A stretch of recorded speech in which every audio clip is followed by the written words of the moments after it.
a word about Regan King. The fact that he's moving on to Claremont. He's been with the Connectley and the Scarlets for 6 seasons. Just a few comments about him, really, and his departure. Yeah, Regan's been a fantastic servant, more than a servant. You know, he's just epitomised what we are, what we try to do here, and our style, and he's been central to a lot of what's been good here over the last 6 years. But I think we've also been good for him, you know, because that's the type of game that we want to play. And I think more importantly, now that he's leaving, he's played a big part in the development of some of our younger players, and you know, we've brought through a lot of young players over the last couple of years, and particularly our centres. You know, John has hugely benefited from his knowledge. So has Gareth Moore, who's been here more recently, and you know, we've both seen them develop very well over the last couple of years. And we've got Scott Williams, of course, behind them, who again has worked with Regan. So in those terms, it's great to have had him here for his playing ability, but also for the fact that he's been able to help evolve and develop our next generation of players. And we've now, you know, got a very solid platform to move forward in that position. What I haven't mentioned, of course, is George North, who has made a big impact so far on the wing, but his preferred position is at 13, so we've got that option as well. And also Sean Lamont, who went to play at 13 for us very effectively last year. So we've got lots of options there now in the centre. It's sad to see him go, and we're all very sorry to see him go, but we wish him well. And it's probably the right move for him at his stage in his career. You know, been very physical, quite a bruising an intense last 8 weeks of rugby. You know, ending up with 3 games: Leicester, Perpignan, and the Saracens. Has that had an impact on the squad? And can you just give us the latest news, really, in terms of injuries and where we are? Yeah, it's been a very intense period of rugby, and on top of that, of course, the Saracens brought a very strong team down here on the weekend, and in fact, that was probably one of the most intense games we played all season. So we've had a lot of things to deal with. We've certainly learnt a lot over the last 3 matches, but what that does mean, particularly at this stage, is that you know, our resources, our playing resources, are quite low. But we're looking at that as a very positive thing. We have 9 players away with senior international duty.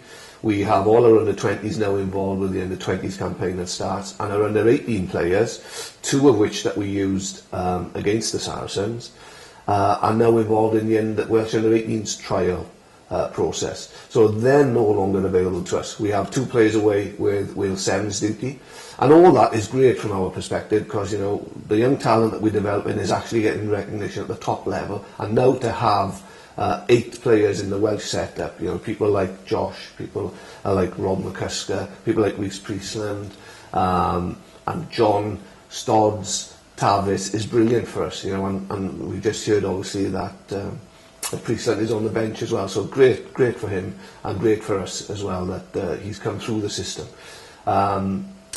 On top of that, unfortunately, it is a peak in terms of injuries, and historically, over the last 5 or 6 years, this is the time of year where we peak with our injuries, and we've actually got 16 players unavailable because of injuries. So all that does certainly put pressure on the squad, but as I said, we're looking at it from a positive perspective, because this now allows us to blood some of the younger players, and also give opportunities to players who maybe haven't had chances that they've had. And we've got to do that in the context of trying to create a winning mentality here. You know, if you look at the Saracens team and you look at the side that we put out, it was difficult to compare in terms of experience. However, you know, we were bitterly disappointed that we lost that game, because we're not going to accept losing as something that we want to do. We want to be winners, we want to win, and we were disappointed, regardless of whether there was 2 17-year-old boys on the field, regardless of whether we had 5 front rowers on the field for 20 minutes in the game. That's irrelevant.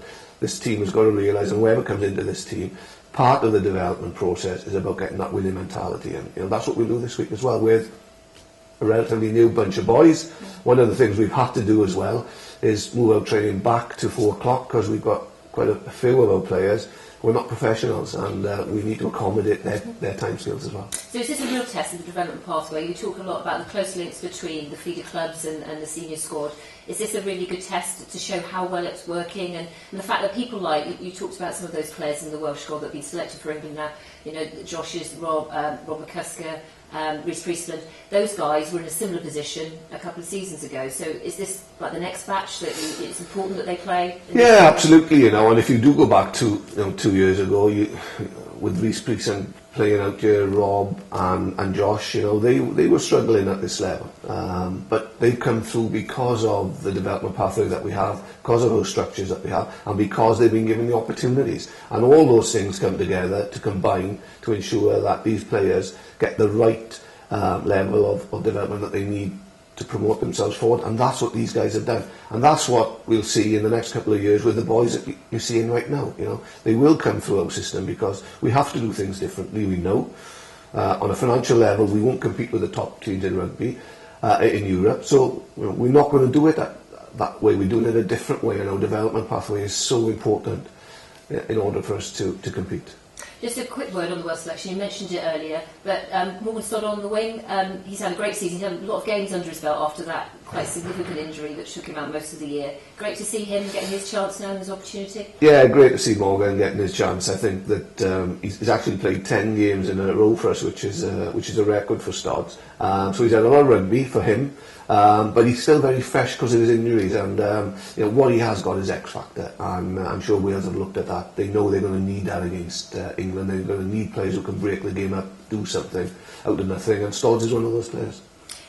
Going forward now, selection, we've got obviously there's the Dragons on Sunday. That's going to bring out a whole new Scarlets onto the field. But after that, 3 really important Magnus League games as well. How are you going to look at balancing and managing, given the injury status and those that are on international duty? How are you going to manage that the next how many weeks with those games ahead? We see our next 3 games in the Magnus as critical, really, to our ambition to get into the playoffs. All 3, in my view, are winnable. We've got Connaught away, we have Ulster at home, and we have Edinburgh at home. But we have to be at our very best to win all 3. We know how difficult it is to go to Connaught. We know how good a team Ulster are now, and they're not hugely affected by international calls. And they have a number of international South Africans in their squad. And Edinburgh is always a difficult game for us. So they're massive games for us. In the context of our selection, we will look to resting some of the players that played last week for the game against the Dragons, because we've said all along really that the Magnus League is our focus this year, and we're targeting that in particular. But having said that, we're not giving up on the LV, and as I say, the guys that will come in, they'll be expected to step up to the plate like most of the other guys have done. It's all about winning. It's all about going to the Dragons and winning. We've got a good record against them in the last 3 years. The Dragons will be aware of that as well, so we'll be going there with a mentality to start well, to stay in the game in that first 40, and then, they'll know that we've beaten them the last 3 times up there, and we'll just keep going at them. And I'll expect a lot from this team, and as I say, they have to be evolved and developed within the context of a side that's wanting to win, not just a side that's turning up.